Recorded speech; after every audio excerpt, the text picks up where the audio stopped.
So, ayun po, welcome po sa Lutong Bayan na handog sa inyo ng Earth Island Institute. Ako po si Kevin mula sa Earth Island. At ako naman po si Ella Colmenares.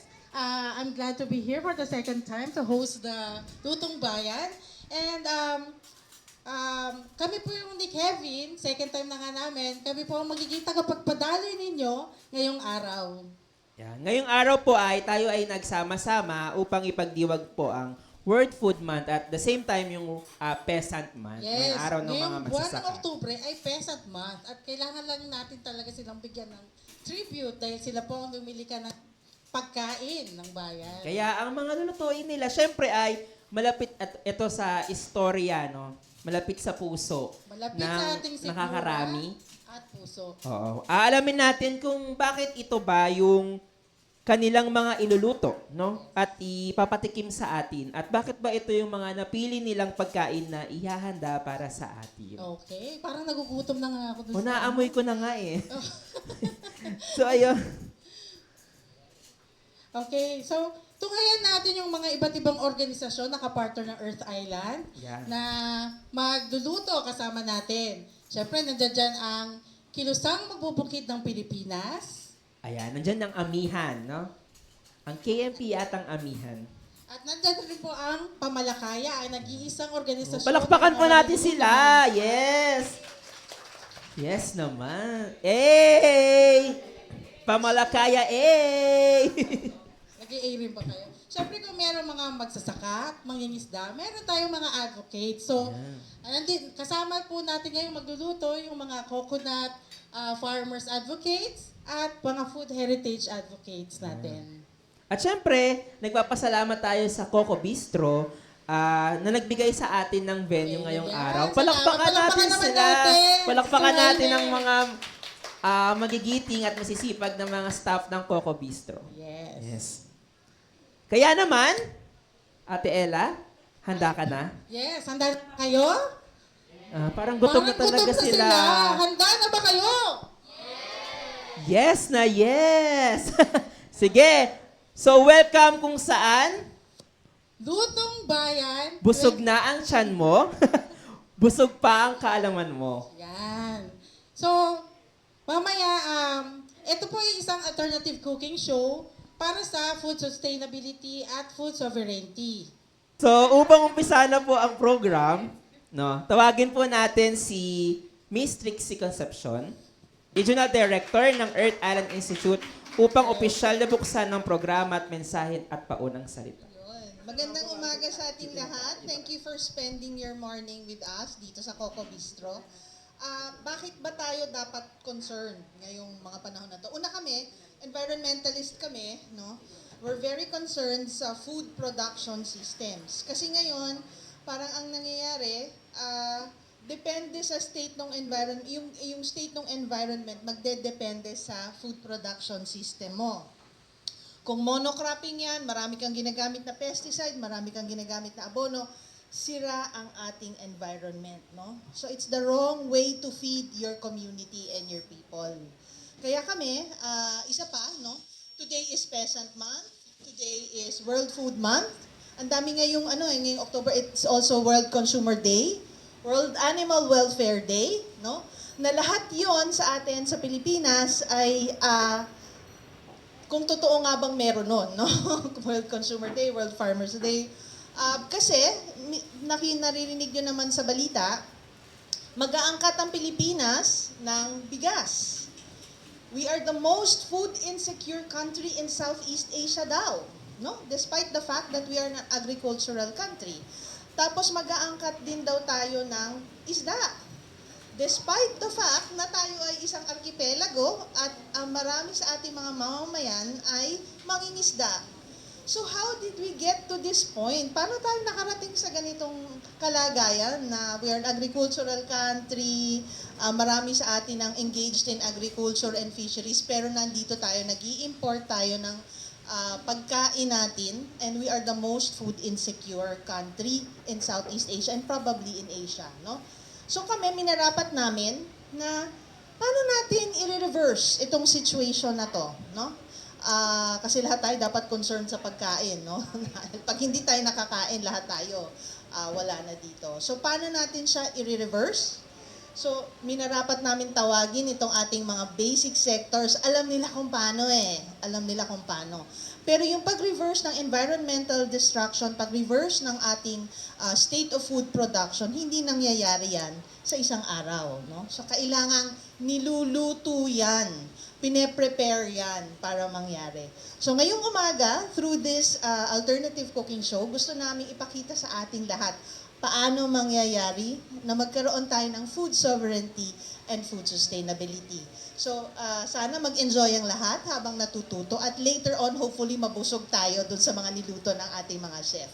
So with that, welcome sa lahat and enjoy this morning. Maraming salamat po. Maraming salamat, Miss Trix. Okay, Kevin, excited na ba kayo? Umpisa na natin magluto. Siyempre, anong unang-unang niluto nyo? Pagka sa bahay? Kanin. Kanin. At syempre, sa ating mga Pilipino, napaka-importante ng kanin. Yeah, kasi nga, Kahit pangit ang ulam, dapat yeah. yung kanin. Kasi nga kanin is Kanin yes. is live. Live. So, So, only rice. Umpisa na natin. Tawagin na natin si Nanay Seni ng Amihan at Kilusang Kilusang Magbubukid ng ng Pilipinas. Pilipinas. Yan. O, ikot tayo dito, Ate Ella. At ang Yan. gagawin ni Nanay Seni, magsasaing siya ng Magandang umaga sa inyong lahat. Ako si Nanay Zen Soriano ng Amihan, National Federation of Peasant Women. Katambal naming organisasyon ng ang KMP.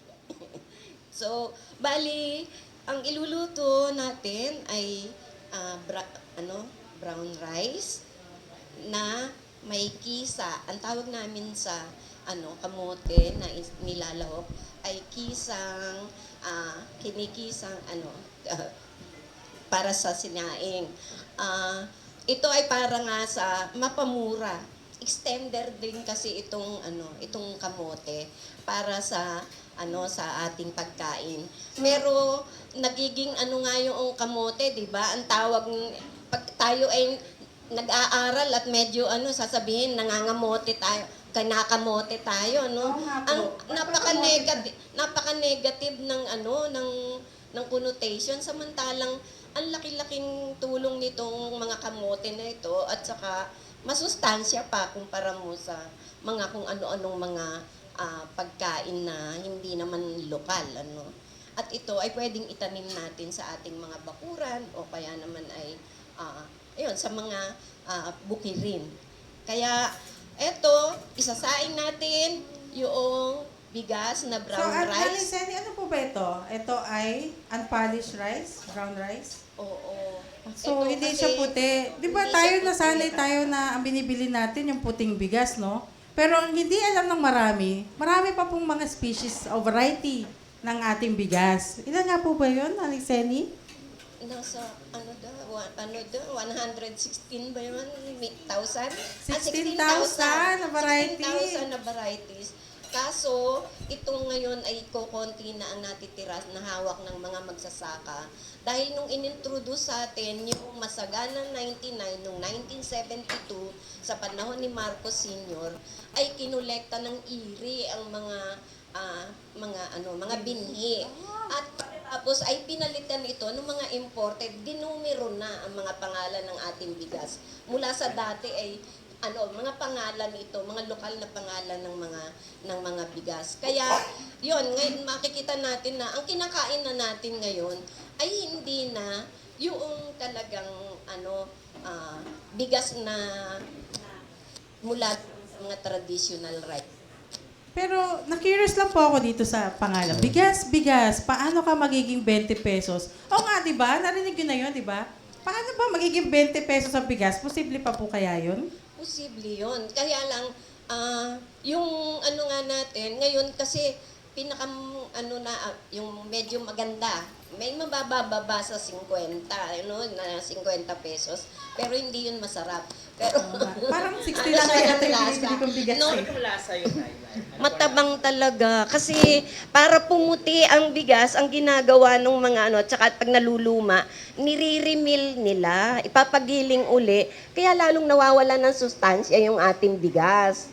yun namang pinaggilingan nila, pinagkakakitaan din nila dahil ito ay feeds para sa mga hayop. Kaya tubong-tubo ang mga negosyante sa atin, ano? Samantalang murang-mura nilang binibili yung palay sa mga magsasaka, no? Kaya ito, yung ano nga natin na bigas na hindi masyadong giniling. Unpolished. Oo, Unpolished unpolished rice po rice siya. na Yeah. ano. So, magkano naman pong kilo nito? Pagka talaga sa palengke, medyo mahal din. No?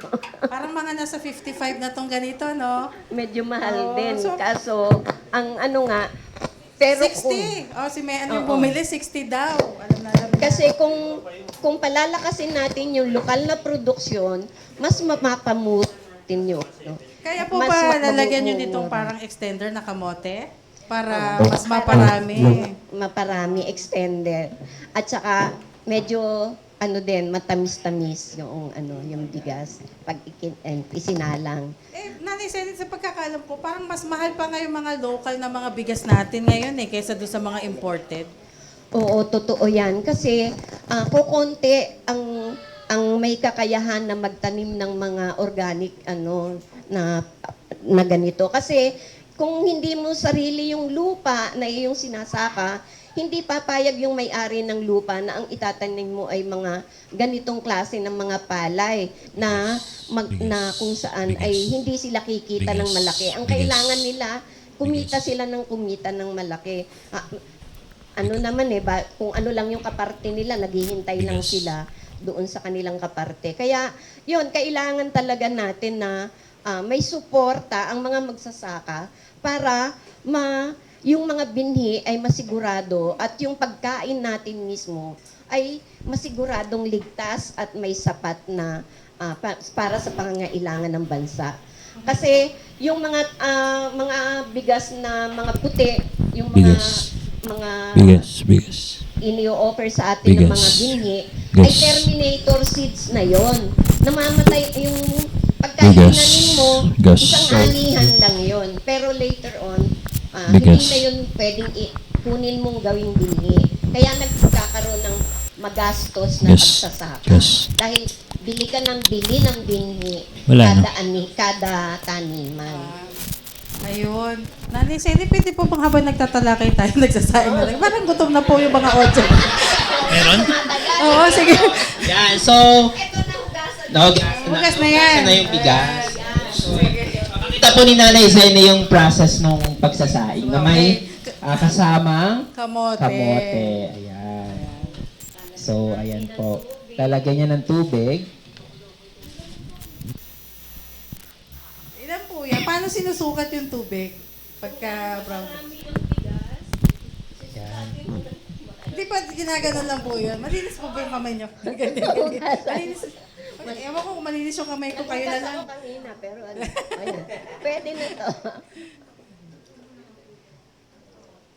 So, sinusukat mo kung gaano yung lalim nung, ganito karami yung bigas.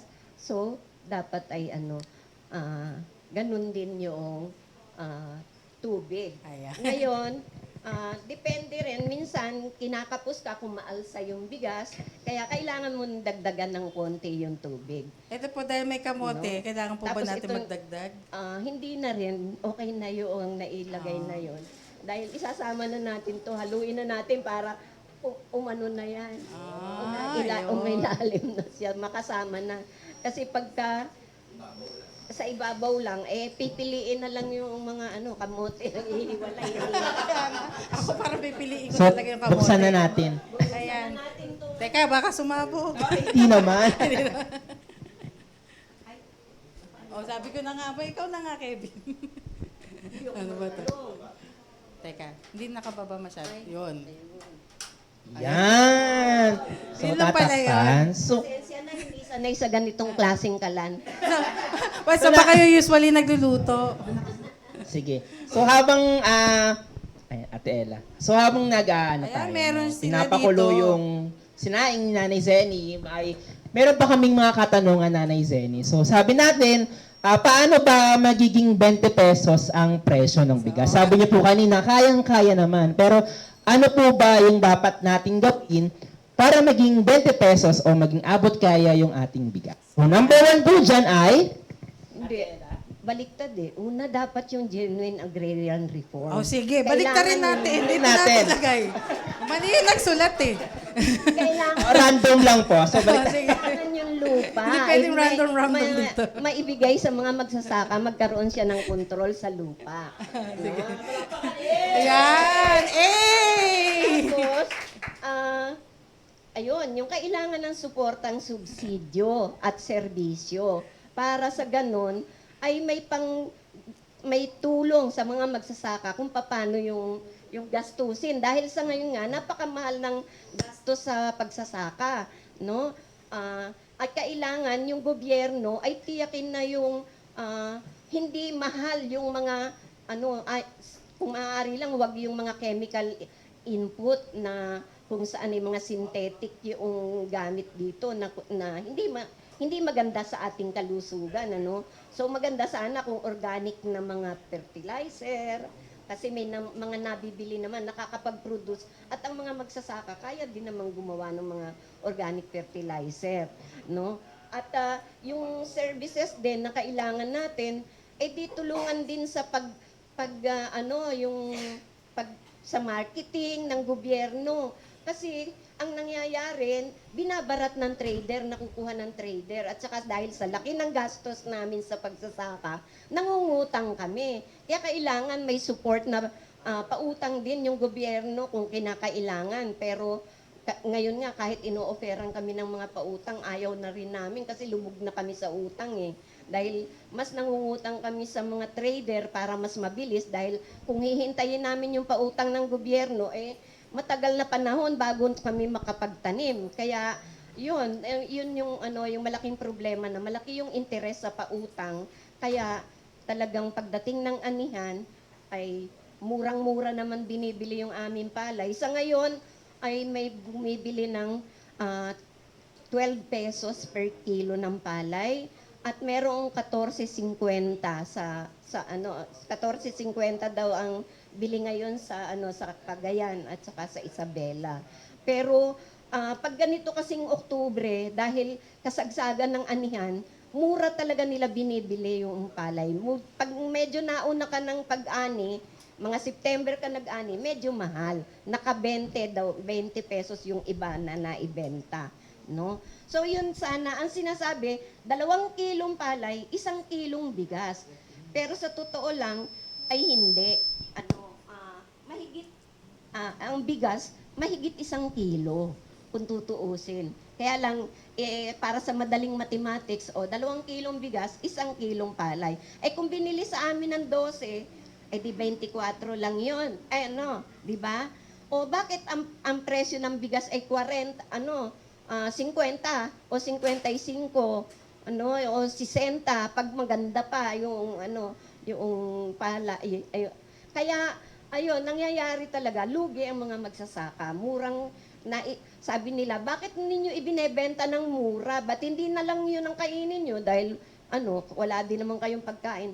Wala kaming pera. Inutang namin ang pagtanim at mga iba pang gastos sa pagsasaka. Kaya kailangan naming ibenta at kailangan naming magbigay din ng upa sa lupa sa mga Panginoong may lupa, may-ari noong aming sinasaka. Kaya kailangan ibenta namin to. Isa pa, maliliit ang aming bahay, wala kaming bodega. Kung uulanan yung aming palay, lalo nang papangit yun. Kaya ganun yung nangyayari dito sa atin na ang mga magsasaka talaga ay mapipilitang ibenta sa murang halaga. Tapos, di siyempre, kailangan palakasin yung local production at hindi importasyon. At yan ay magagawa nga kung may suportang subsidyo at saka itong yung may lupa, yung mga magsasaka. Di yung suporta mismo ng gobyerno dito, sa halip na ibili ng imported,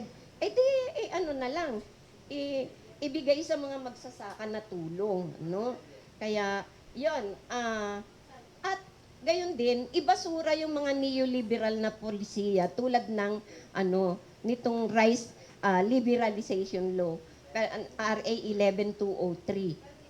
pero ito kung nasa batas ay tarification daw. Wala ka namang makikita doon na tarification. At ang totoo, yung tarification na ito ay binawasan pa ng gobyerno, no? Pinaliit pa nila yung tax ng mga imported na bigas na papasok dito sa ating bansa. Kaya ano ang itutulong nila sa mga magsasaka, no? Lalong lumiit at lalo ng patak-patak na nga lang yung kanilang ibinibigay na tulong sa mga magsasaka, binawasan pa nila, di lalong walang laman ang kaban ng bayan. Kaya hindi namin maintindihan kung paano nag-iisip ang ating mga lawmakers dahil matagal na namin itong hinihiling na ibasura at palitan ng mga batas na nandoon naman sa Kongreso na inihain ng Makabayan Bloc para matugunan yung ating kasiguruhan sa pagkain, no? At matiyak na lokal talaga yung makikinabang, At kapag kumikita ng pera ang mga magsasaka, kung lalaki ang kanyang ani, ay iikot ang pera sa produksyon at magkakaroon ng iba pang pagkakagastusan para paunlarin yung sakahan. At kung gayon, ay magkakaroon tayo ng processing ng mga pagkain, magkakaroon ng hanap buhay. At ito ang pagsisimulan ng industrialisasyon dahil yung mga ketchup, yung mga nabubulok na kamatis na itinatapon na lang ng mga magsasaka o yung mga o yung mga bigas na maraming proseso na pwedeng magawa din dyan, ay pwedeng mapaunlad at pwedeng maibenta talaga ng maayos sa palengke. At yun ay kung may political will ang ating gobyerno na tulungang paunlarin ang ating kanayunan. Kaya yun. Maraming Hashtag salamat. political will na. Political will ang kailangan. So, yung pala yung mga sangkap para magkaroon tayo ng food sovereignty at sustainability. At saka syempre para yung totoong 20 pesos na bigas. Hindi yung parang laging sinasabi lang sa Sana balita. maabot pa no? natin sa lifetime natin yung Yan. 20 pesos. So, habang kumukulo na Zenny, so babalikan po natin si Nanay Zenny mamaya Yan, po sige. sa Antayin lang presentation natin ng kanyang mag-in-in sinaing. yung ating- Palakpakan po natin si Nanay Zenny. Salamat po Nanay Zenny sa inyong makabuluhang pagpapaliwanag tungkol sa bigas, paano ka magiging 20 pesos. So, paano pa tayo magiging 20 pesos? Sana abutin natin. So kung meron tayong kanin, syempre dumako naman tayo sa pagluluto ng ulam. Parang nagugutom so na nga ako kumukulo na yung kay Nanay Sana ba Zenny. yun? Parang Hindi pa nasa laot pa ata. nasa laot pa Tawagan yata. ko. Sige. Wait, hello Caronel. Oh, nandito Tawagan na na. kami. Oh, On the sige. way ka na.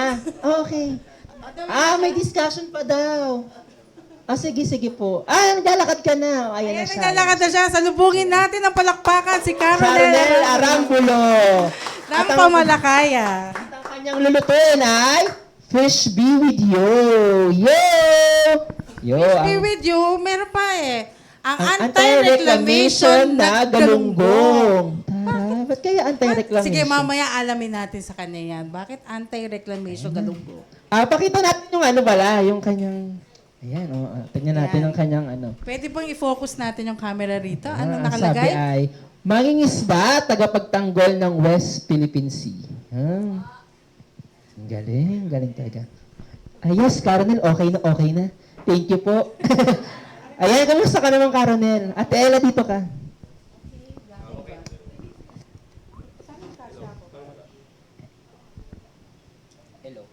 Hello. Yan. Ayan. So, yan. Caronel, kamusta? Okay ako siyempre. No? Magandang umaga sa lahat. No? Pakilala ka muna. Siyempre. Siyempre, natapos na yung kanin. Kailangan naman may ulam. Ako po ay mula sa Pamalakaya. Ronel Arambulo. Yan. In short, R.A. Pag sinabi kong R, sabi niya, Ronel Arambulo, R. Isa pa, Ronel Arambulo, R. Ang galing-galing mo talaga sa mga Gen Z. Ang galing mo. May ilang taon na po ba kayo, Caronel? Secret. Secret ba yun? Ang galing. Siguro Gen Z to. Mga pa lang to, 13.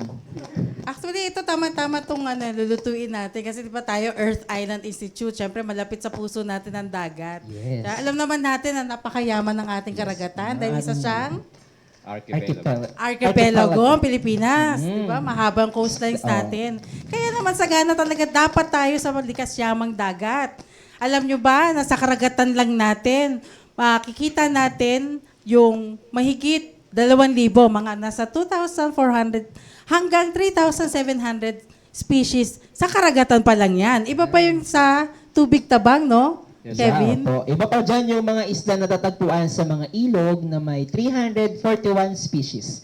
Sa dami ng iba't ibang fish species na meron tayo, dapat talaga nasagana tayo sa sa isda at hindi nagkukulang dapat ang produksyon ng isda. Kaya nga, Dahil sana. sabi Pero, nga ng gobyerno, no? Ang isda daw ang pinakamura ang pinagkukunan ng protina ng mga Pilipino. tama ka dyan. Pero, ang tanong kaya, bakit nag-i-import pa tayo ng isda? Kasi nabalitaan niyo po ba na mag-import tayo ng 35,000 metric tons ng isda mula sa ibang bansa? Anong nangyari? At saka bakit palagi pinapayagan? So, siyempre, sa akin palagay lang, no? Mabuti na dapat, si Karen nilang sumagot. Oo nga. Yun ang aking palagay. Kaya siya nandito para ikaw yung Kaya sumagot. nga, kasi siya nga ang mangingisda. So, dapat hindi sa akin manggaling. So, Karenel! Bali, ayan. R.A. Bali, ayan. Adi, ang iluluto ko ay Ano pong iluluto nyo? fish BBQ. Wish be with you. Bali, And also with you. Dapat sasabihin nyo. Bali, ito po yung anti-reclamation na paksiw. Wow. Pak na pak, sisiw na sisiw yan. Ate, reclamation na paksiw. Pak na pak. Sisiw na sisiw. Yan. Meron ng may sisiw tapos may isda pa ha. Bali, Okay. at yung ingredient siya, syempre, kabayang isda, no? Tapos lalawakan natin siya ng may laban. Ito yung suka. Yan. Yan, ito yung suka. Ito yung So, suka. may Bali, lalagyan natin siya dyan. Lalagyan Ayan. ng next Sukang may Yung iba-iba laban. kasing klase ng pagluluto. Ako kasi pinagsasabay, ito, sama-sama na yung mga spices. Ayan, sama-sama na siya. Yung, para, So, ano po ba yung mga Para- spices natin? Dahil Bali, ito ano ay yan? cooking show. Bawang, luya, luya. tapos lalagyan natin ng kamatis. Kamatis. Kasi ito, May papalapot. kamatis ang paksiw Ito yung niya. natural na, may natural na may asin. Okay. Tsaka, And ito, then, may luya. Siyempre, pampatanggal lansa. Lansa. At siyempre, para may laban talaga, bukod doon sa suka, merong... Huli ata yan. Huli ba yan? Di ba? Ako, Gusto niya pagsama. sige, sige. Mamaya. Ito, Yung sili. Oo, so papakuloyin lang. Parang ibig sabihin, sama-samang pagkilos. Kaya sa Ang galing talaga ni R.A. isda. Hello. May tanong kayo. Yung bata ito sa... Ayan. So, teka lang. Bakit ba anti-reclamation, Caronel, ang pangalan ng isda? No, na niluluto mo? Ano yan, anti-reclamation, isa sa pangisdaan at sa kabuhayan at sa kalikasan, siyempre yung reclamation. Kasi yung mga mangingisda, Hello. dahil sa reclamation project, So, Dahil sa here mga- may feedback, Ayan. technical problem. Ayan. kaya siya anti-reclamation kasi yan yung isang malaking banta sa ating pangisdaan, no? Na kung saan ay yung mga mangingisda nawawalan ng kabuhayan tsaka yung kalikasan ay nasisira dahil doon sa reclamation project. Ayan, Ayan. sama-sama. na. Tapos yung mga bahura, siyempre tinatabunan, tapos yung mga mangroves, binawasak. Napakahalaga niyan doon sa tirahan ng mga isda, itong mangroves tsaka yung mga bahura. Tapos nagme-mitigate din siya ng climate change. Yan. Tapos naman itong isdang niluluto ko, kaya sa sinabi makabayan, dahil mismo dito siya sa ating teritoryo nang galing. Tapos, Galunggong, dito yes, yung huli. galunggong. Hindi siya, Bang. hindi ibang lahi yung ano nito, no? Suka na ako. Hindi ibang lahi yung humuli, kundi yung mismo yung mga mangingisdang Pilipino. Ano to, sukali Yan ba? talaga yung suka kaya kong ipaglaban. Eh. Oo. Tapos, Sana all kayang ipaglaban. tapos nilalagyan natin ng suka yan para yung lasa niya mas malasa. Tapos Ayan. tatakpan natin. So, hintayin natin kumukulo siya. So, Caronel, so habang kumukulo yung Okay. ang ating anti-reclamation na galunggong or na paksiw, kamusta naman ang kalagayan ng mga mangingisda ngayon? So, syempre, dahil gobyerno natin ngayon ay ang ating presidente ay si Pangulong Marcos. So, kamusta naman po ang mangingisda sa kalagayan po ng Marcos Jr. na ngayon? Masalimuot yung kalagayan ng mga mangisdang Pilipino. Sa katunayan, sa isang arkipelagong bansa, na mayaman sa pangisdaan, kami pa yung naitala na pinakamahirap sa mahirap na sektor ng ating lipunan. Poorest of the poor. Kami mga tagapaglikha ng pagkain, yung walang makain, no? Kami yung pinakasalas sa pagkain. Kaya dapat bilang isang mayor na nagpapakain sa taong bayan, ang mga mangisda dapat ay bigyan siya ng sapat na suporta ng pamahalaan. Kaso, anong nangyayari? Kabaligtaran.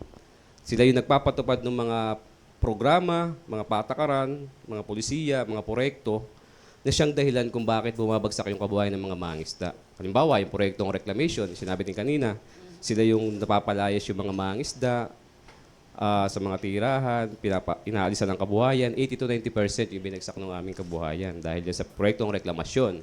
Siyempre, yung mga dredging project na nagaganap, mga magnetite mining dyan sa karagatan, at yung maliban dyan, yung mga neoliberal na patakaran, yung mga batas na kontra mga isda, tulad ng Fisheries Code of 1998 na inalisan ng karapatan yung mga mangisda na makapangisda dyan sa ating pangisdaan. At lalong pinatindi ng RA 10654, no? Yung IUUF o Illegal, Unreported, Unregulated Fishing na ipinataw noong panahon ni President Pinoy. Ayan, na nakaapekto sa mga mangisda.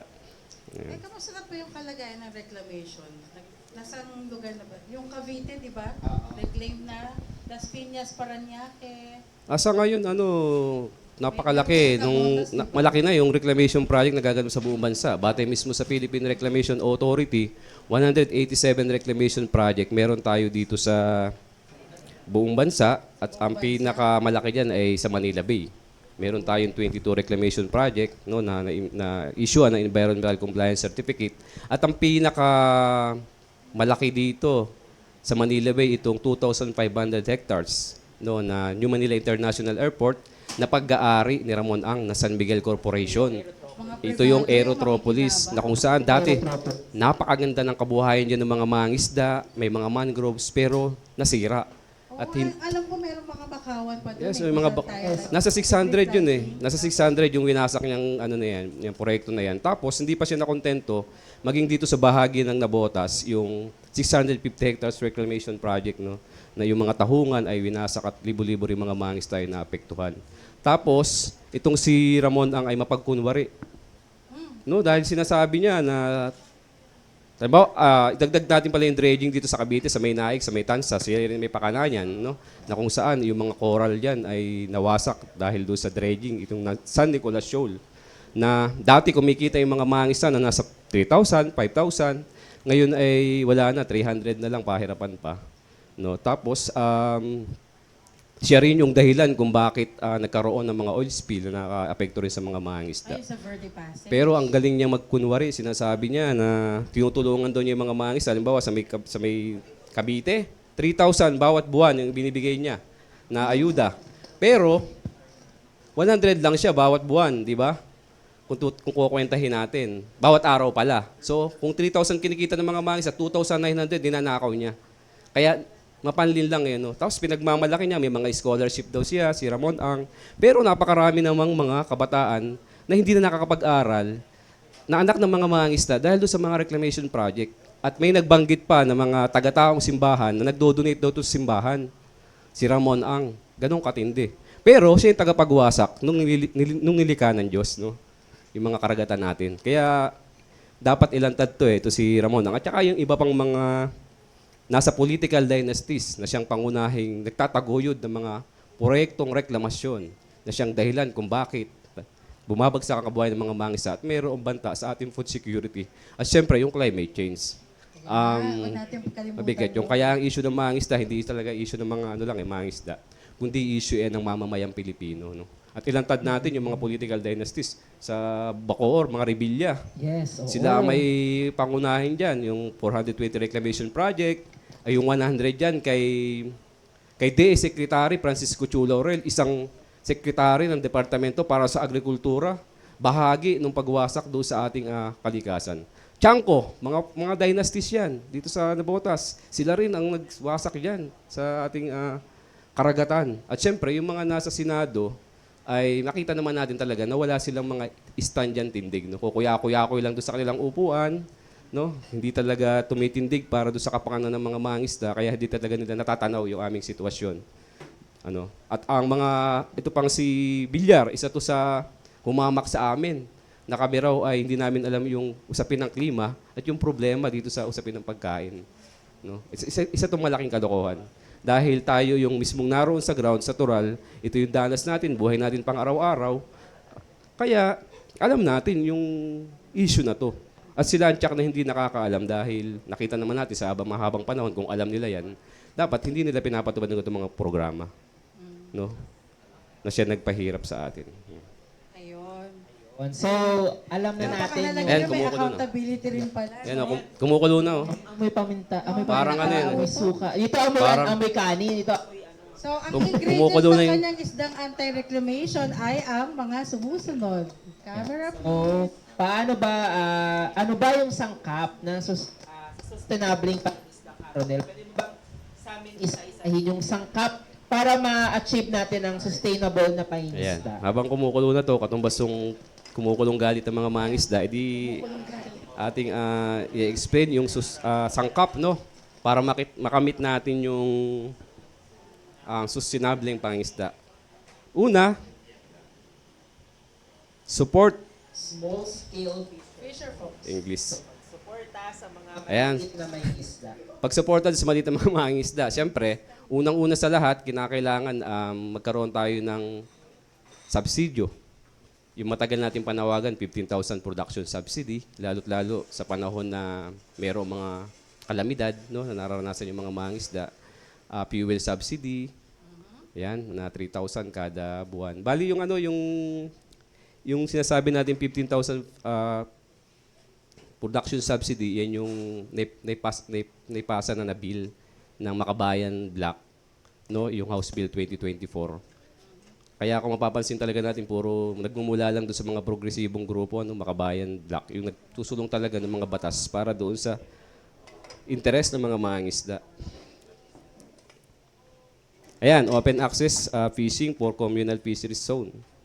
Kinakailangan pakinabangan ng mga mangingisda yung ating mga pangisdaan, particular yung 15 kilometers municipal water exclusively dapat sa mga maliit na mga mangingisda at hindi dapat nakakapasok yung mga malaking palakaya tulad ng mga commercial fishing vessels, no, na siyang pangunahing kumakadlo doon sa ating pangisdaan na siyang dahilan ng mga overfishing din at dahilan din ng paghihirap ng mga maliit na mga mangisda. People base of sustainable fisheries. Fisheries, yan. O, edi yun, edi dapat pakinabangan sustainable, balanse yung pangisdaan, tapos ay ang pangalaga doon sa kalikasan para masustain to, no, yung ating pangisda. Tapos, yung huli, Junk Fisheries Code of 1998. Ito yung sinasabi natin kanina na kontra mangingisdang batas na kung saan ay inianak ng new liberal na patakaran ng World Trade Organization o WTO, no, na kung saan ay ginamit para mabuyang-yang yung ating pangisdaan sa ibang mga bansa at para sa pakinabang ng mga dayuhang lokal, ng mga dayuhan at saka ng mga lokal, no, na sila yung makinabang diyan. Nagamit yung Fisheries Code of 1998 na siyang dahilan kung bakit naapektuhan yung kabuhayan ng mga mangingisda. Kaya yung sinasabi kanina ni Kasen, ang talagang tunay na solusyon para sa problema ng mga mangingisda, yung tunay na reforma sa pangisdaan, no, na kung saan ang sentral na layunin at batayang prinsipyo ay pagbuwag do sa monopolyong kontrol at dapat ay pakinabang ng mga mangingisda sa ating karagatan, sa mga baybayin, habang yung rekurso natin ay dapat pinapakinabangan ng mga mamamayan at ng mga mangingisda. Mayroon tayong may pangunahin tayo diyan na laman na pinapanawagan sa pangunahin tatlo. Una, yung pakinabang doon sa ating pangisdaan, sustainable na pangisda at pangalaga sa kalikasan at syempre yung ating karapatan dyan sa West Philippine Sea o sa usapin ng pambansang soberanya. Dapat ay nagkasariling patakaran at hindi nakasandig sa dayuhan. Yun. So yun. So kaya naman po pala no magkaroon ng sustainable So, fishing. kaya kung talagang makakamit natin itong mga ingredients na to, ay tiyak na yung ating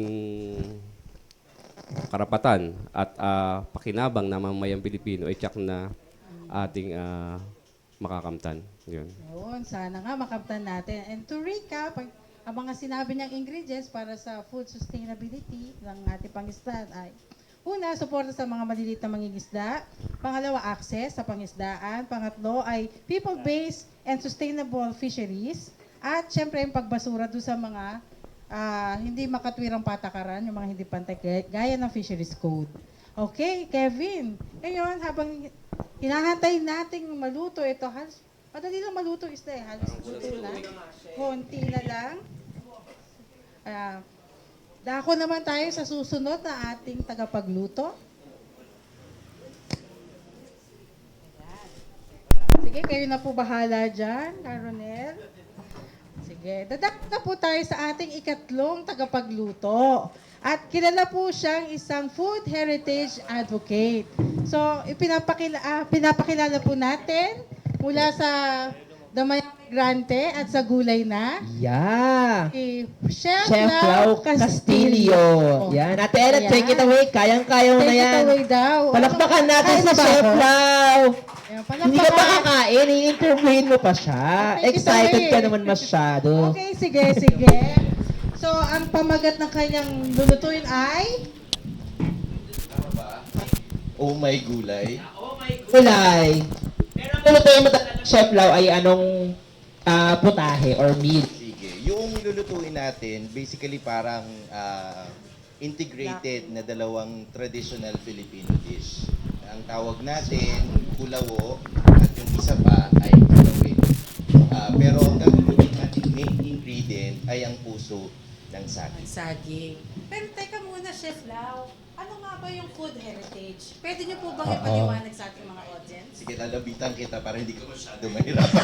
Ay, okay. So, Sige, Sige, pag sinabi natin food heritage, ang naisip natin yung mga ipinama ng mga lutuin, no? Recipe, mga sangkap, pero higit pa doon ang food heritage. No, mahalagang maunawaan natin, pangunahin, na bahagi ng food heritage ang mga pinagmumulan ng mga sangkap na primarily ang ating kalikasan at bahagi din ng food heritage natin ang mga mamamayang lumilikha, nagtatanim, nitong ating mga sangkap na ito para magpatuloy ang mga tradisyon natin sa pagluluto at maihatid sa ating mga lamesa.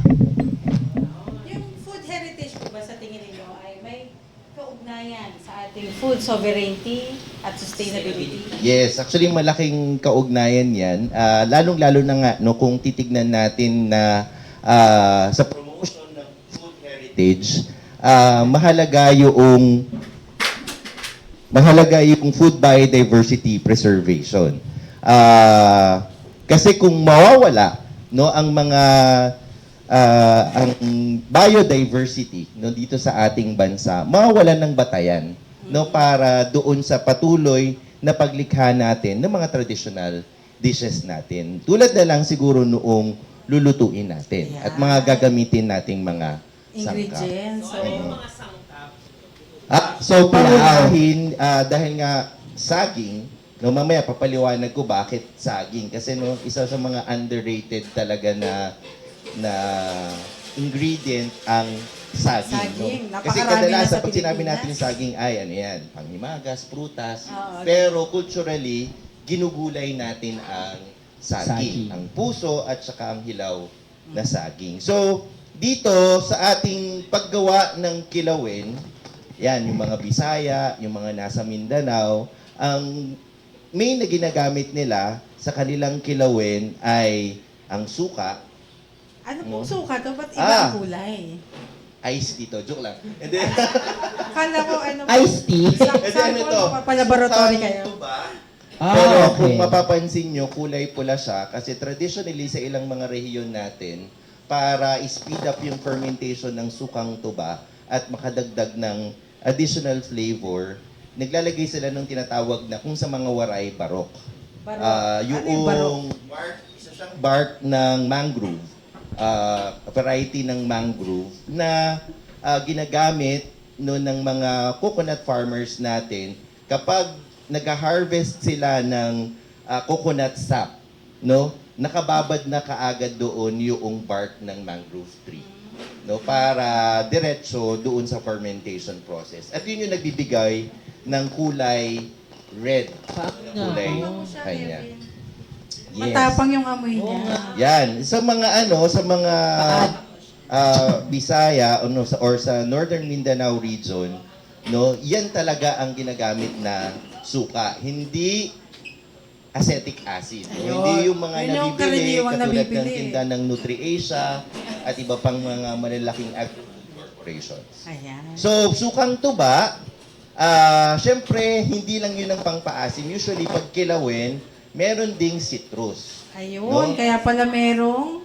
Kaya meron tayo ditong dalawang klase, yung ating kalamansi, pero meron din tayong mga native katulad ng bisbis na ginagamit nila sa Palawan. Itong bisbis, parang hindi ko pa po ito kilala. Actually, ang bisbis, it's a general term for citrus, no, kung sa mga Palawenyo yan. Yan, pero madami kasi talaga tayong iba't ibang klase ng variety ng citrus. Na sana mas makilala natin higit pa sa kalamansi kasi ang kalamansi, it's a hybrid, no? Hindi siya likas, though okay naman siya sanang gamitin, pero magandang makilala pa natin yung iba't ibang mga variety ng citrus dito sa ating bansa, no? Kasi yun yung traditionally talagang ginagamit sa paggawa ng kilawin. Yan. So, hindi makukumpleto ang kilawin kung walang sibuyas, Yan, syempre. kung walang luya, Sili. Mga sili, spices. yan. Kamatis. Ano po ito, Chef Lau? Pero yan, meron tayong pipino at meron tayong kamatis. Ito po parang Ano po iba-ibang ito?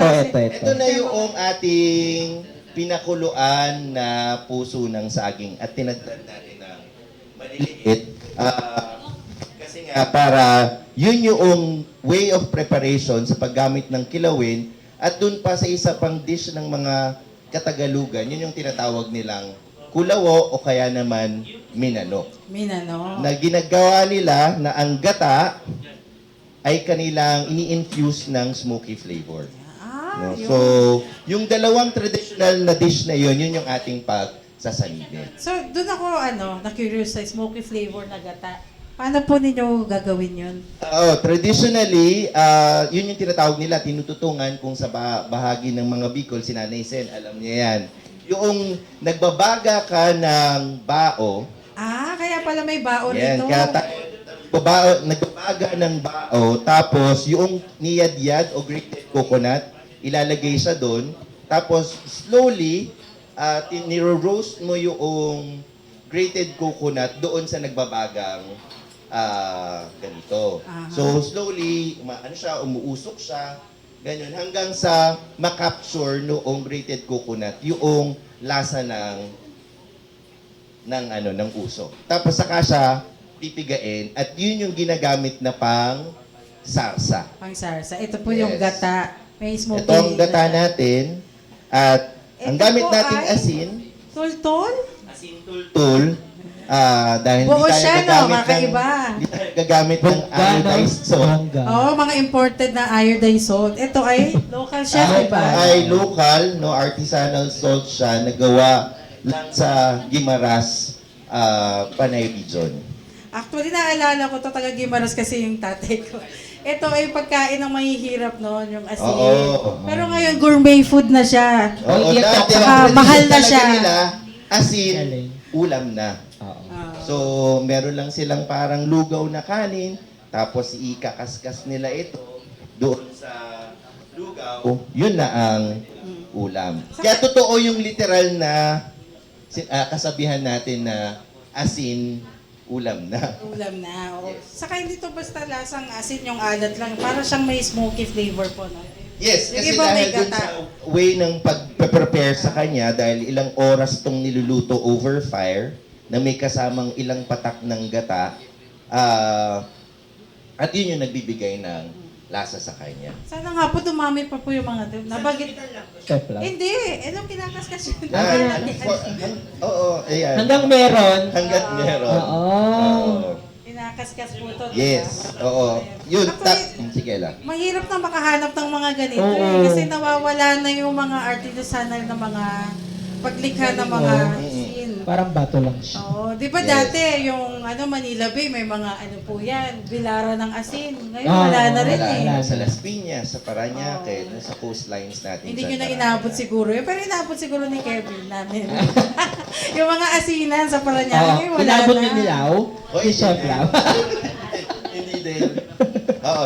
Maganda yung binabanggit ni Ella kanina. Pawala sila kasi dahil na rin sa ilang mga patakaran natin na pinasok ng gobyerno, lalong-lalo na yung asinlo. Mag-iodized salt, iodized salt tayo. Magsikitan tayo. Hindi, alam na alam niya eh.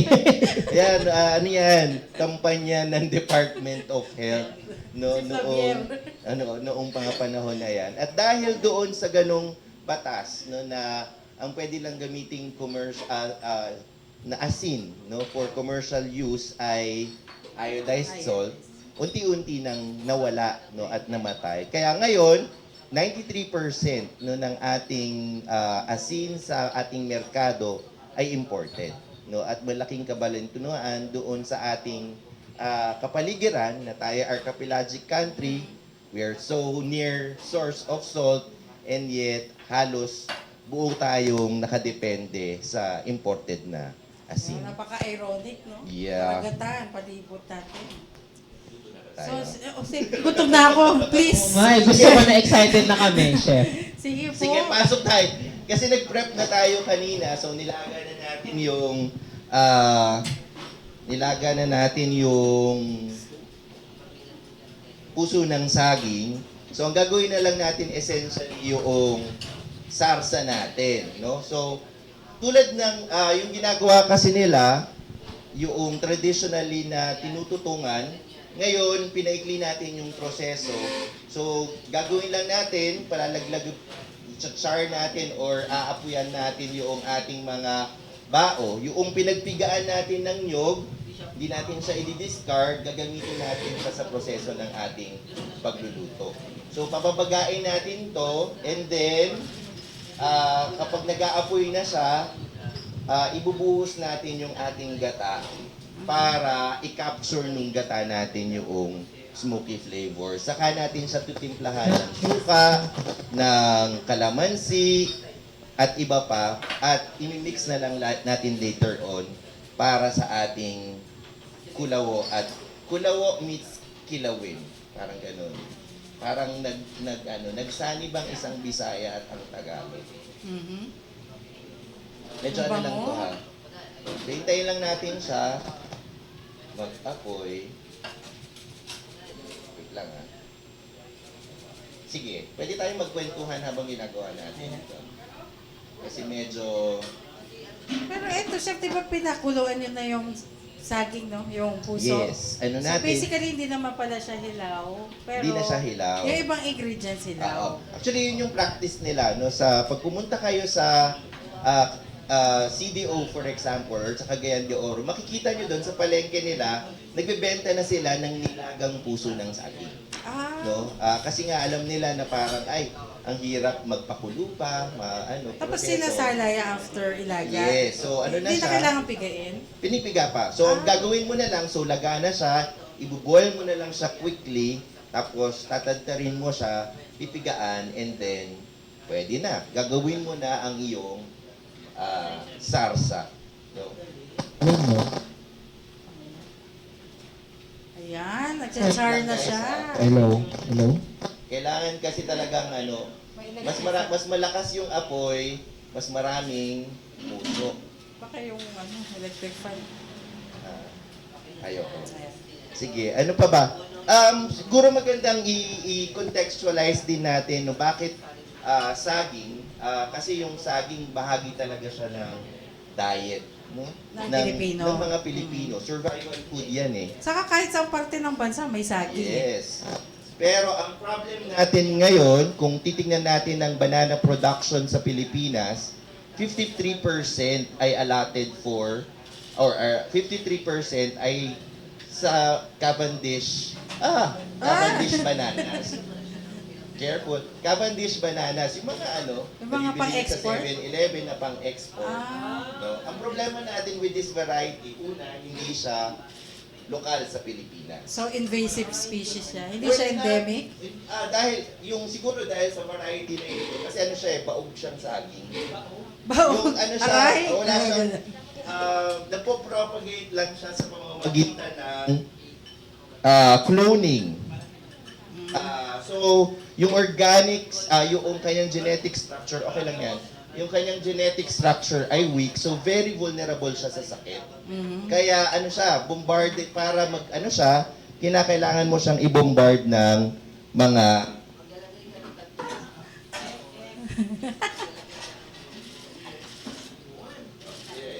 Okay.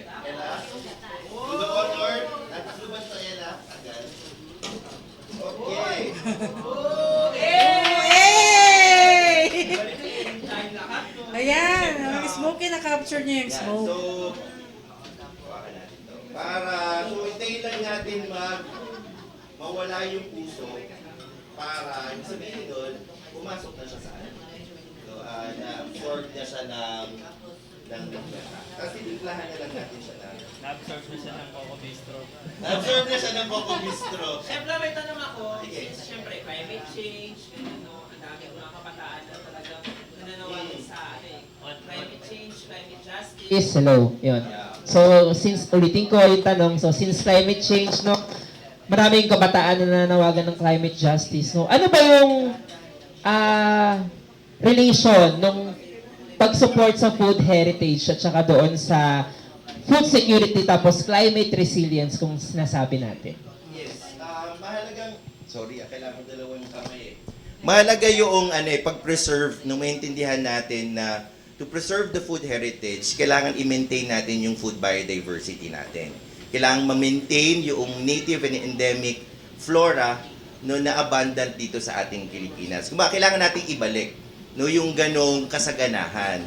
And sadly, marami doon sa mga native and endemic natin ang hindi na kilala ng karamihan sa maraming factors. Una, pagkasira ng kalikasan. Maraming maraming mga dahilan dyan. Maraming mga nasisirang mga nawawala. Halimbawa, yung saging. We have several varieties. Halimbawa, yung tindo, yung malaking saging, yung yung ducks na tawag nila na saging. Pang-import po kasi, pang-export po kasi yun eh. Pero yung tindo, it's actually bigger than Cavendish, and it's a part of the diet of several IP groups in Mindanao, pero hindi siya pinoproduce. Kasi nga, dahil allotted sa malalaking plantations, lalong-lalo na ang Mindanao, for the production of Cavendish. At dahil sa ang mga plantations na yan ay tad ng mga pestisidyo, unti-unting nawawala sa mga kabundukan at sa mga kapaligiran yung mga native na ating mga saging, even our root crops at iba pang mga vegetables. So, yun, mahalaga yung pag-resolve natin doon sa preservation ng food biodiversity para i-maintain yung ating food heritage. So may kinalaman ang pag-maintain ng ating kalikasan para sa ating food sovereignty and sustainability. Pero kasi the problem ng current discourse ng food heritage ngayon, parang limited lang sa dishes. Limited lang sa sa dish, at hindi na tinatakel saan ba nanggagaling yung mga ingredients na ito. Halimbawa sa production natin ng suman ngayon, supposedly ang suman ay translation ng abundance of harvest, na yun ang tradisyon natin. Pero pag bumunta kayo sa mga pista ngayon, ang mga suman hindi na mula sa harvest. Galing na sa mga produktong inimport no, para gawing suman. No, take for example, the puto bumbong. No? Ngayon, ang puto bumbong, ano na sang siya? Malagkit na imported, tapos artificial color. Pero originally, ang gamit talaga dyan, 2 separate local varieties of rice na color white and color purple to make the puto bumbong. Yes. So, ganun siya. So, maraming sabihin, marami tayong kailangang palalimin no, when we tackle food heritage. Not just about the dish, no, it's about the people who protects the environment. It's about the nature that provides us this abundance. Thank you. Ano pa ba? Malapit na po ba yan, Chef? Malapit na. Ano naman ito? Gawin na lang natin yung dressing natin kasi... Uy! Uy, ang bango. Uy! Sige. Hahaluin na lang natin ng konti tapos ano na natin yan. So, ginagawa na lang natin yung dressing. So, isasama na natin yung ating sibuyas. Sibuyas sa kalamansing piniga. Oo. Sibuyas, yung ating luya at sili. Yan. Medyo manghang to guys, ha? Okay lang yan, mas masarap.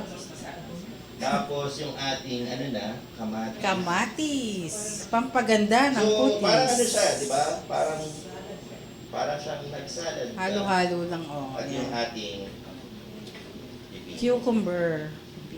Tapos, siyempre, yung ating suka. Yan.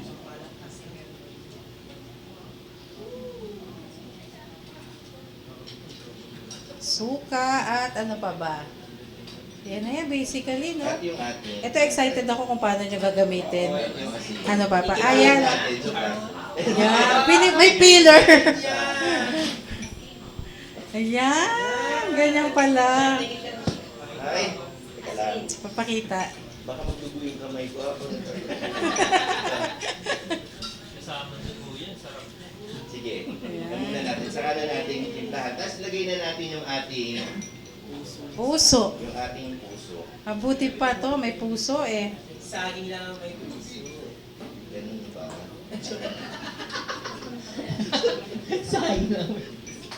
Ayan na. Ano na natin to? Yung po pa isasama pa po natin. Hindi, ano yan? Yan yung kanina. Yan yung kanina. Ah. Sama lang natin to ng konti. Yan. So, mix lang natin to. And then...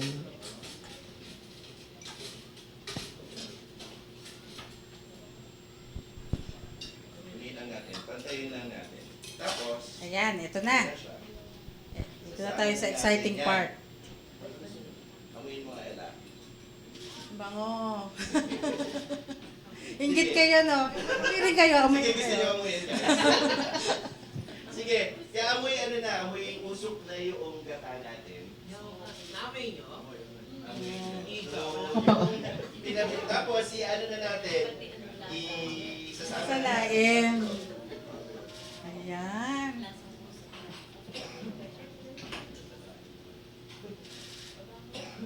Okay? Ayan. Okay. So, ito na yon, Chef. Yes. Ito na ang ating Kilawing kilawin meets kulawo na puso ng saging. Ayan, maraming salamat. Palakpakan po natin si Chef Lau. Niya, ipapakita niya yung plating mamaya din. Kasama yung iba't ibang mga niluto ng ating mga tagapagluto ngayong araw. Ang galing ni Chef Lau, no? Maraming salamat, Chef Lau. Isang A naman kay Chef Lau! Gutom na sila. Gutom na. Isa pa nga. Hey! Sige, 1, 2, 3. Hey! Ayan na, Okay. gutom na. Okay, maraming salamat po, Chef Lau. Wala ba tayo? nasagot pa. Yes! Yes. Sagot na sagot. Tigituloy ko lang to. Ayan, tutunay yung paksiw natin, no? Ayan, So, sarap ng dadako paksiw. naman tayo rito sa ika-4 at huli nating tagapagluto. Teka, text ko lang. Oo nga, nasa kitchen pa. Siya po kasi yung may-ari ng Coco Bistro eh. Oo, yan. Tinatawagan natin ang may-ari ng Coco Bistro at isang baybayin advocate. Yan yung mga At future musikero teachers. rin. Yan, musikero. Yung mga future teachers, kung gusto nyo magpa-workshop sa kanya, kontakin nyo lang po si Sir Jaime Hernandez. Yan, palakpakan po natin. Magandang araw, Sir Jaime. Baka sa kanila.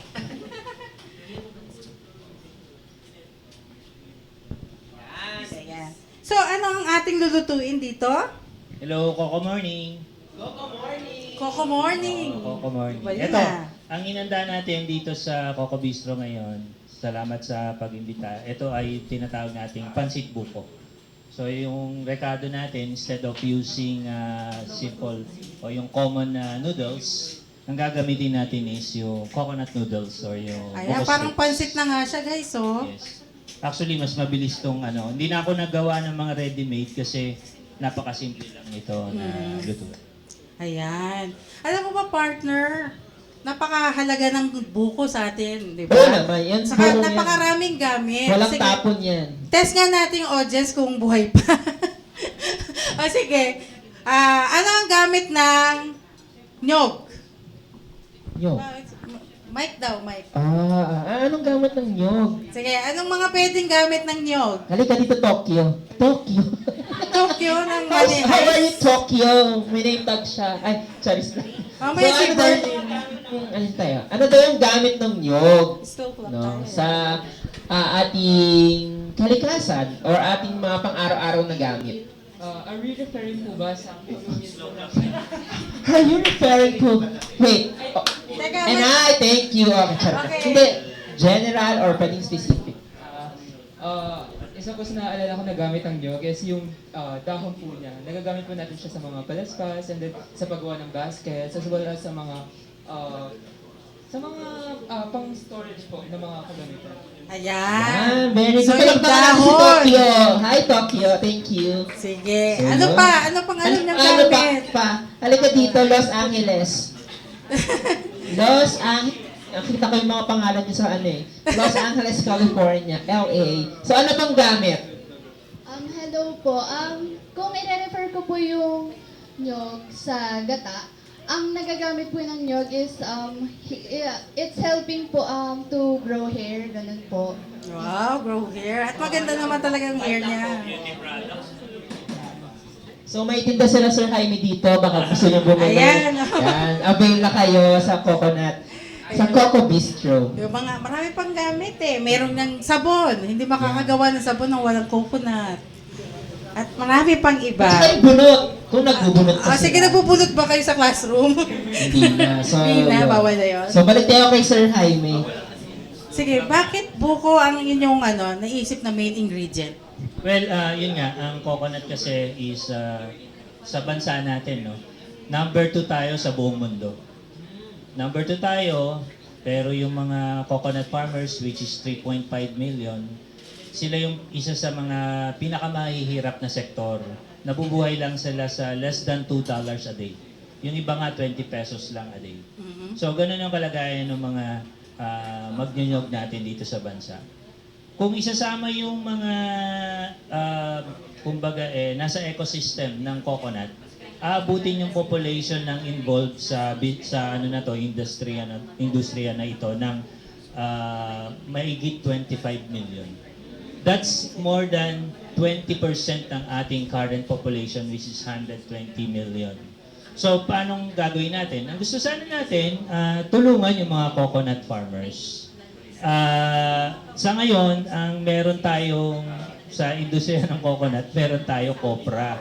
Alam niyo yung copra? Ito yung nyog na biniyak, tapos binilid sa araw, binulok. Tapos tutungkabin, tapos yun yung binibenta, yun yung copra.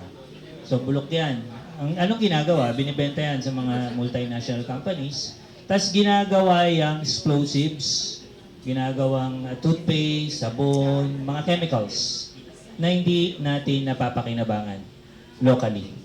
So dito sa bansa natin, tingin namin na kailangan i-improve yung kabuhayan ng mga coconut farmers sa pamamagitan ng pag-improve ng kanilang livelihood. Magkaroon sila ng dagdag na mga produkto na malilikha, bukod pa sa kopra. Kasi yung kopra, 24 pesos per kilo. So, anong kikitain nila? Paano ang kabuhayan, pag-aaral, pamilya nila? So, yun yung mga tingin namin na may domino effect. Kapag gumamit tayo ng local products natin tulad ng coconut, maaari na nating kumbaga matulungan directly itong ating mga coconut farmers sa simpleng paggamit ng local product. Atin to no? Tapos marami nga naiinggit sa atin na bansa kasi isa tayo sa coconut producing country sa buong mundo. Sila doon, ang kinakain lang nila na coconut, naka-plastic, puno ng preservative. Tayo dito, kahit saan ka pumunta, napakasarap ng coconut natin. At yung variety ng coconut natin ay sobrang sarap. Actually, pag pumunta ka ng Thailand, iba yung lasa ng coconut. Iba yung lasa ng coconut nila. Ewan ko kung paano i-describe, pero parang lasang dahon, parang gano'n. Pero dito sa atin, iba, di ba? Ang sarap ng mga lalo na yung coconut na nasa tabing dagat. Yun yung mga masasarap na Oo, yan. Tapos yung mga tawag namin doon, yung malauhog. Yung malauhog na lagi, yun yung madalas yung malambot, yung halos walang laman, Masarap pero yun sa masarap yung juice. Mas marami siyang juice. Yun yung mga 3 months old. Yun, meron naman yung susunod sa kanya, yung alangan. Tapos meron yung malakanin. Tapos susunod na doon, nyog na yun. Medyo mapuputulang ka na ng ipin nun pag yun yung sinerve sa'yo. So yun. So yan yung kaya tayo ngayon, ito yung nilahok natin na na recipe, yung pansit buko. Yun lamang po. Ayun, sige. So, ano Siguro, yung mga habang ingredients? nagluluto tayo, talakayin natin to, yung mga ingredients niya. Yan, yung support Ingredients local. para masuportahan ng ating mga coconut farmers. Oh, yun. Siguro yung support coconut farmers, napaka-general nito, no? Pero babalikan ko yung sinabi ng isa nating speaker na yung genuine agrarian reform now, no? Yan. Mas yun yung tingin namin. Kasi yung kung susuportahan nating farmers, bili tayo ng produkto, wala na nga lupa. Kasi nga ginawang mining, wala na nga lupa kasi nga binenta, ginawa ng subdivision. So, tingin namin, mas yung genuine agrarian reform at saka yun nga, pamamahagi ng lupa sa mga magsasaka, mas yun yung primary. Pero, halos ganun din yun, no? Support coconut farmers. Yun. Pangalawa is support coconut products. Yun nga po, may produkto kami dito, mga byproducts. Oo. Galing po talaga yan sa gawa po talaga yan ng mga coconut farmers from Quezon at iba pang mga produkto na gawa sa coconut galing sa iba't ibang parte ng ating bansa. Tandaan natin ang coconut ay napakasustansya. Yan. Kung kayo ay mayroong Alzheimer's, yung tiyan ninyo ay medyo masama, marami kayong nararamdaman, ang coconut ay pang-boost ng immune system, no? Ito rin ay pang-correct ng inyong dietary system at marami pang 1001 ang health benefits ng coconut. Pampataas ng IQ. Kung kayo sipunin, lagnatin, ubuhin, kumain kayo ng coconut, one coconut a day. Tapos ang ang problema niyo. Yeah. Keep your doctors away. Yan. Hindi na apple. Hindi, siguro sa kanila apple kasi sa atin ang local product kasi natin is coconut. Ayan. Kaya kayo kung kayo ay bored, huwag kayong magpa-file ng certificate of candidacy.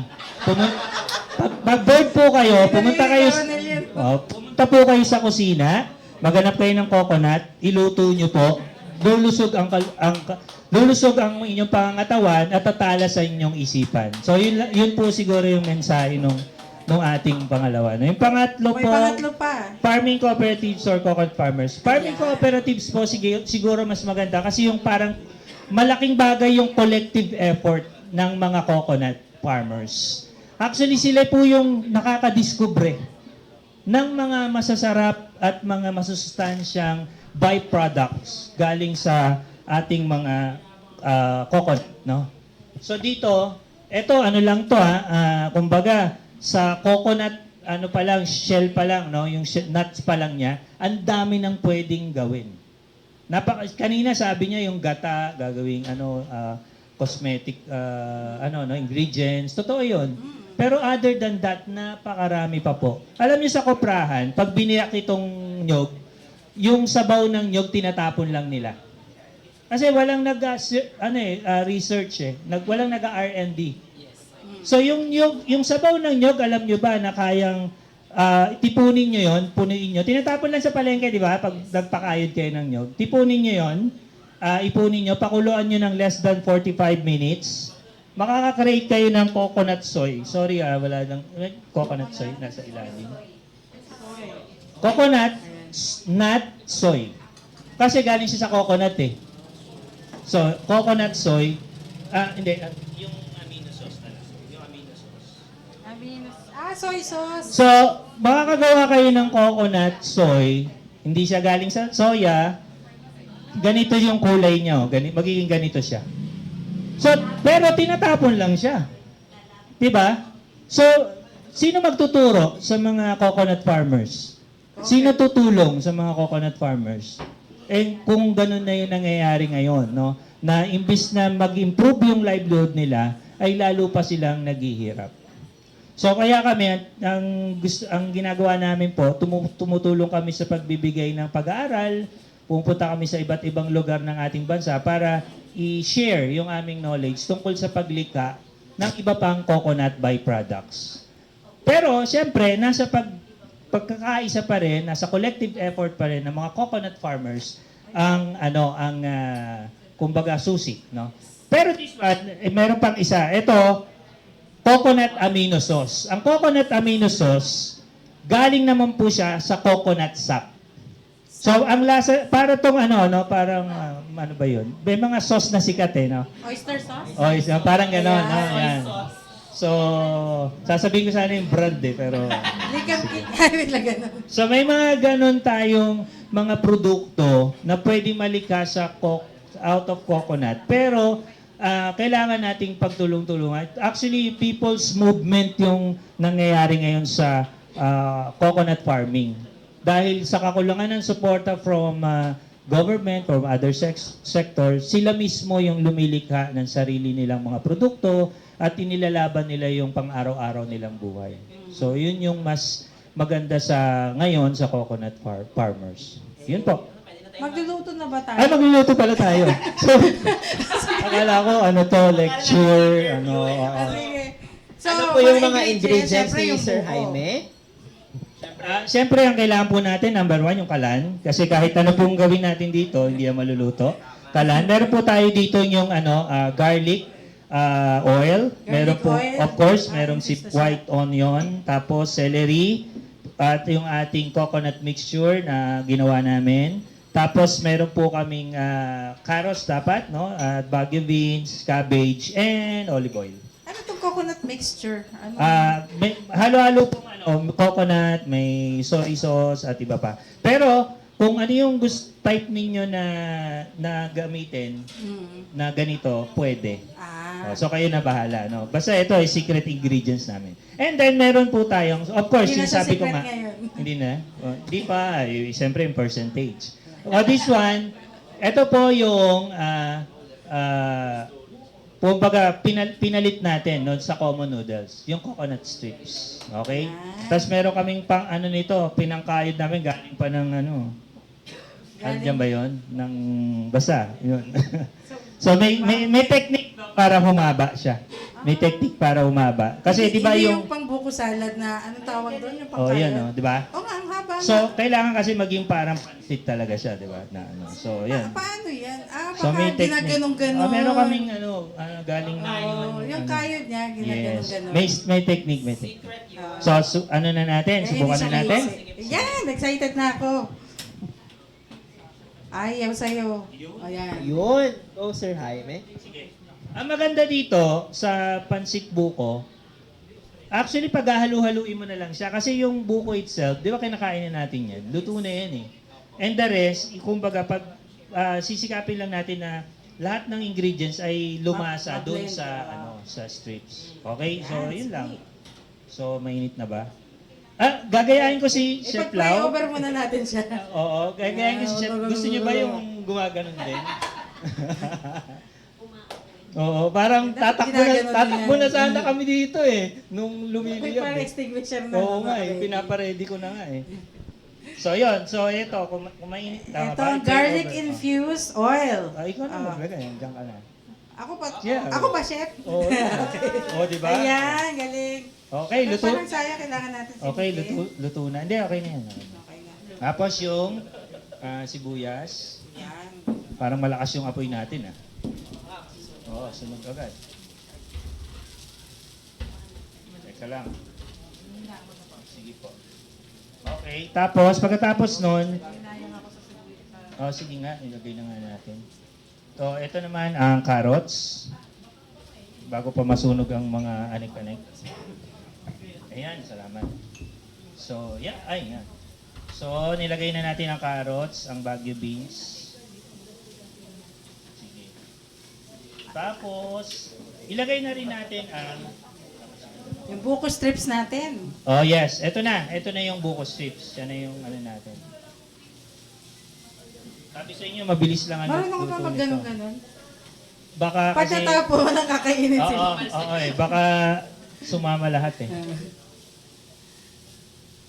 Ang laki ng ano natin ah. So this...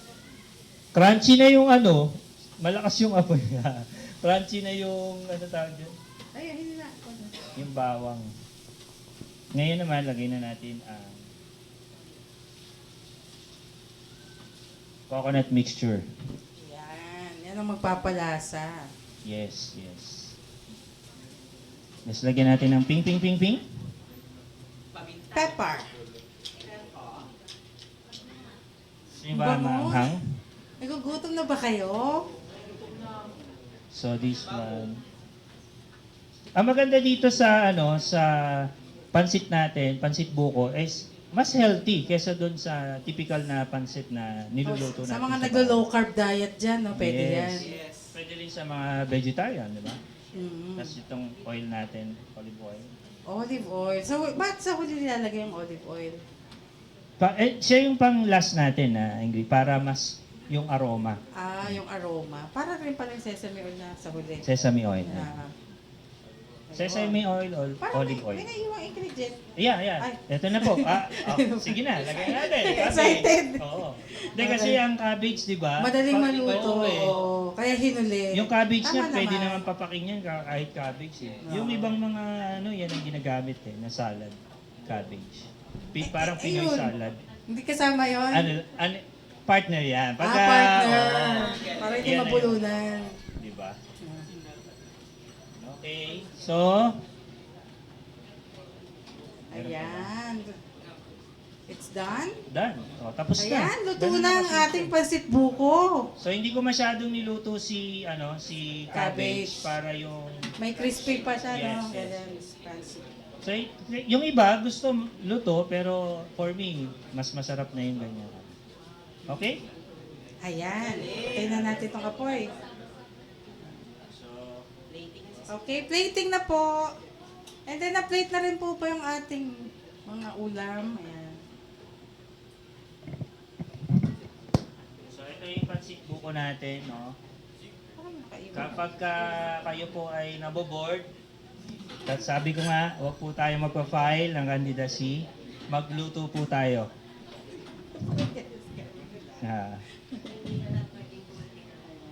Hindi, lalo na yung mga, alam niyo na, may dynasty, yung mga ganon. Oo nga. Hindi yung mga, siyempre, yung mga kailangan natin ngayon, yung mga leader na progresibo, makabayan, yan yung mga uunahin natin. Saka syempre yung magtatanggol sa ating kalikasan Yun. at food sustainability. Correct. Ito po. Ito na po yung ating pansit buko. Ayan. Oh, picture. Oh, sige, tanungin naman natin yung mga audience. Kung anong kanilang realization dito, kung may mga tanong sila. Isang mic. Pakinig ako. Meron ba?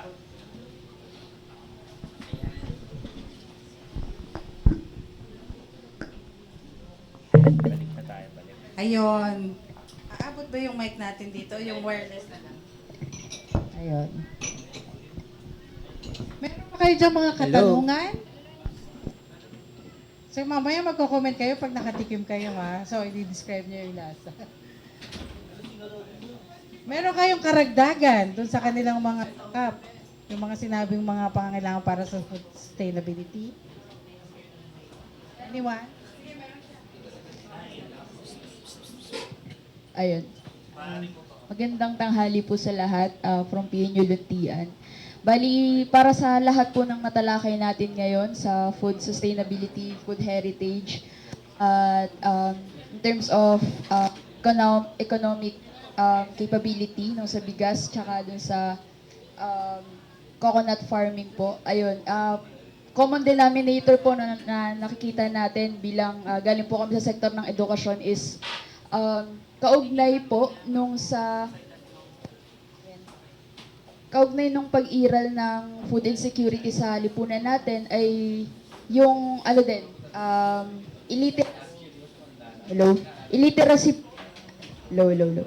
yung illiteracy po illiteracy ng bansa natin na ma-realize yung capability ng bansa natin as a self-sustaining society. Kasi ayun po no, etong mga natalakay natin, hindi po ito nababalandra sa traditional corners of the classroom. Lagi po kaming nakatoka doon sa matatag curriculum na makadayuhan na global competitiveness.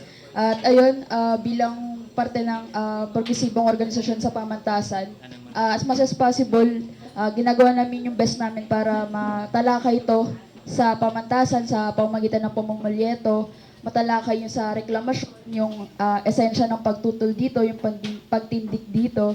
Ganun din sa food security, ayan. Mahalaga na sa mga pre-service teacher na nagbibinhi tayo ng pangkalikasang kamalayan kasi ayun, umuugat din kasi sa illiteracy ng mga mamamayan para ma-realize yung capability ng bansa natin para i-sustain yung sarili nito at para ma-reach din syempre yung pambansang industrialisasyon natin. Ayun lang po.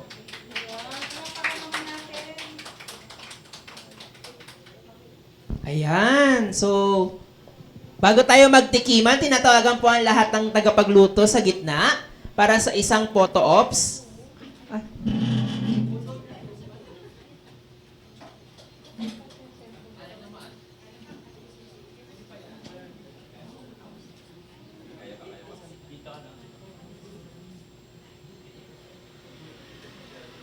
Baka naluto na yung cellphone ko. Pakita niyo. Ito. Ayan. Ayan. So, si Chef Lau, si Ronel Arambulo, si Nanay Seni, at si Sir Jaime Hernandez. So, pakita po natin ang mga calls ng ating ng ating mga aprons. Ayan. So, sa isang photo ops.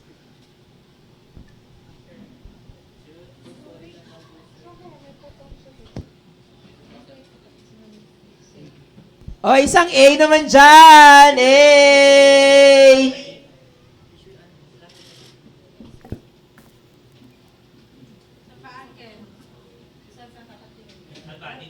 Asan ba? Kanino? Ito. Ayan. Dito naman, sa kanya. Kanino? Dito. Ba't yung cellphone? Yung media po, media. Last na daw po sa media. Ang hawak ng mga... kahit na. Ayan. Ayan.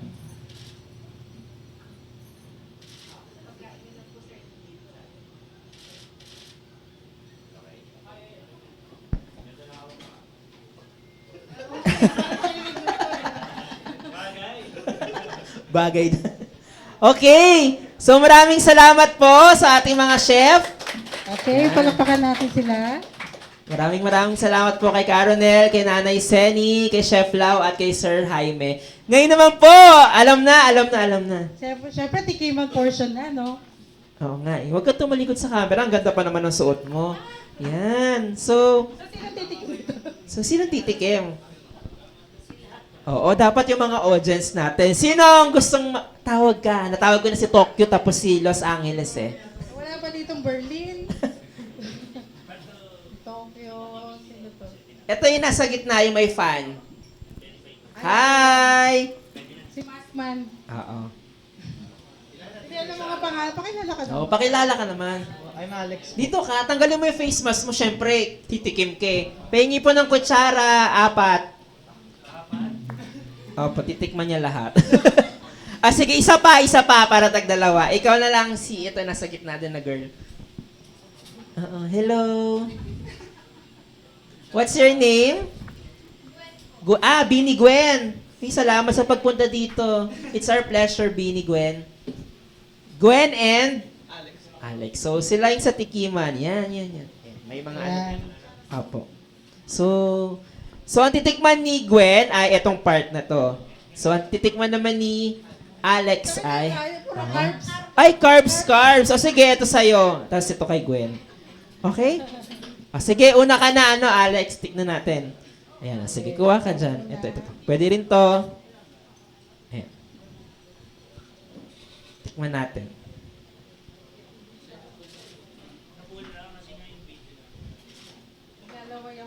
Anong lasa? Ang bilis mo naman tawag kayo. Anong lasa muna ng bigas? Ng rice? Masarap po yung kanin. Lutong-luto talaga. Tapos, Tignan mo sila. Ang bagay talaga yung yung kamote as an extender. So, tawag ito. Kasi yung kamote, carbs din siya. So, nakakabusog talaga. So, parang sa luto ni nanay, parang kanin pa lang ulam na eh. Yay! Okay? Kanin palang ulam Next, na. after ng kanin, syempre may ulam, di ba? Syempre, kukuha ka ng syempre dahan-dahan lang, i-fill mo. Oo, i-fill mo na. Yan! Tapos lagyan mo na. Ay, ito, para di ka mahirap. Kasi mga ulam, di ba? Parang ulam pag walang kanin. Ayan, sige, tikman mo. Go!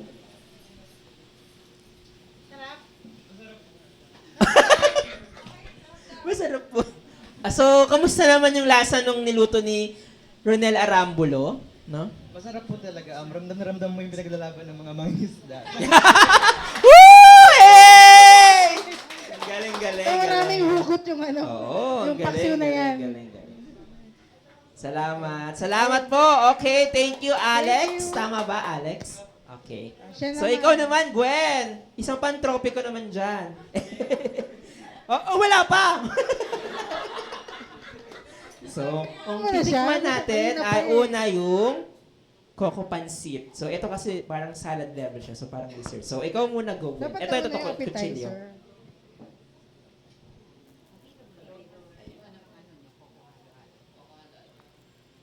Ayan, yung buko. Ayan.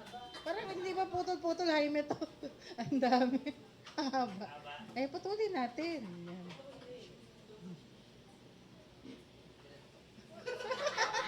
Ang dami. Sige, tikman na. Sana all tumitikim no? Mamaya tayo.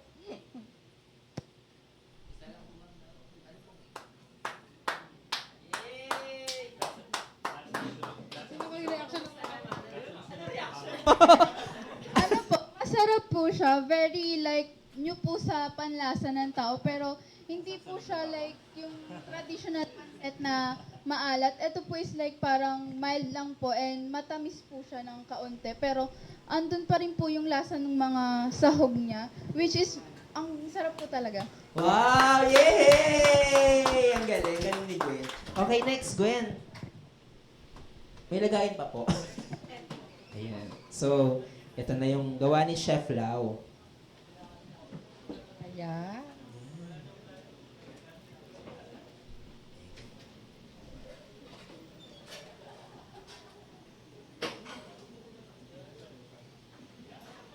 Oh. Nakatingin si Chef Lau sa'yo. As a person po na hindi mahilig sa salad, I can say po na masarap po siya.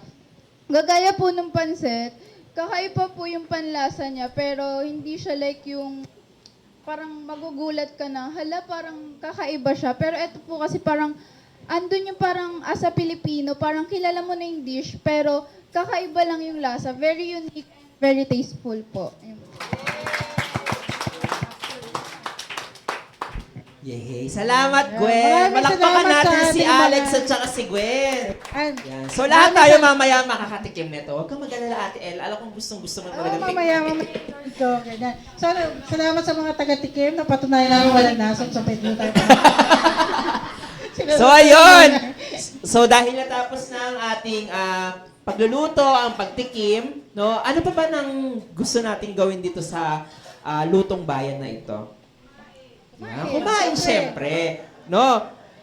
Syempre, dahil natikman na nila, tatawagin na natin ang mag-closing remarks ng ating program. Yan. So, titikim din ba siya? Oh, pagkatapos natin, after, saka siya kumain. So, huwag na tayo Late tumigil. naman siya. Tinatawagan natin from Earth Island Institute at Latino. Raymond Palatino.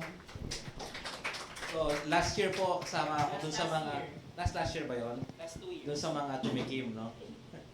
So, maraming salamat po sa paglahok dito sa event ng Earth Island. Maraming salamat sa invitation din. So, para marami tayong take-away lessons sa umagang ito, siguro 5 punto lang yung pwede kong i-highlight. Una, yung pagkain talaga, usaping pang araw-araw po yan, no? Araw-araw ka magdidesisyon kung anong kakainin mo. Araw-araw ka mag-iisip saan ka kakain, may makakain ba tayo. So, na-realize din natin na ang pagkain, usapin yan ng pagkakaroon ng resources, access sa mga resources para sa pagkain, napapangalagaan ba natin yung mga resources, affordable ba para sa marami. So, usapin ito ng mabuting pamumuno din. Natitiyak na ang mga resources ay accessible sa lahat. Natitiyak na ang bawat tao, bawat pamilya ay may makakain. Kaya in other words, usapin po ito ng politika. Usapin ng mabuting pamumuno, usapin ng pagkalinga sa kalikasan, usapin na ang ating resources iniingatan para sa susunod na henerasyon. Kaya yung next na punto po natin, reminder po sa atin na protektahan, no, yung ating mga food producers. Suportahan natin yung mga initiatives tulad na ginagawa ng Earth Island, ng mga establishment tulad ng Coco Bistro, na ang priority ay yung pagkalinga sa mga food producers natin, mga magsasaka at mangingisda. At dahil po ito ay usapin pang araw-araw, usapin ng access sa resources, usapin ng good governance, usapin ng suporta sa mamamayan, kaya po napakahalaga yung panglima. Na sa susunod na halalan, kailangan ang agenda ng mamamayan ang priority. You know, yung mga nakikita po natin dito, tiyakin natin na ito ang pag-uusapan sa campaign period. No, hindi yung mga political dynasty, hindi yung mga commercial nila. Ito po yung mga dapat na pinag-uusapan ang agenda sa halalan. No, kaya po ang araw na ito, ang buwan na ito, paalala sa atin, suportahan ang mga food producers at dapat magtuloy-tuloy po ang ating mga inisyatiba. Maraming salamat po at magandang tanghali sa inyo lahat. Yeah, salamat po, Mong. So tapos na po tayo sa ating programa.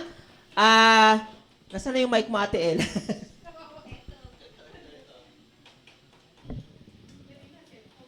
Ayan. At dito po nagtatapos ang ating alternative cooking show. Naway nabusog tayo sa kaalaman. At syempre, hindi lang ang ating kaalaman, pati yung ating mga tiyan mamaya, no? Alam na natin kung bakit bawat ingredients at pagkain ay malapit sa ating mga puso. Bakit may istorya ang bawat paghihirap ng mga magsasaka at mangingisda sa bawat kinakain natin sa pagkainan. Maraming salamat po sa pakikinig. Ako po si Kevin, ang inyo pong tagapagpadaloy. Nagpapasalamat rin po kami sa Coco Bistro, Palakpak. sa Kilusang Magbubukit ng Pilipinas, sa Pamalakaya, Sa gulay na. sa Gulay na. At muli, ako po si Ella Colmenares, ang inyong tagapagpadaloy. At nagpapaalala na manawagan po tayong lahat para sa para sa accountability, para sa food sovereignty and Food sustainability. sustainability. Nakakabulol, no? Bulol na. Food sustainability. At ito po ang Lutong Bayan 2024 Alternative Cooking Show for Sustainability and Food Sovereignty. Maraming salamat po. Salamat. Kainan na. Kainan na. Yes, kainan na. Finally.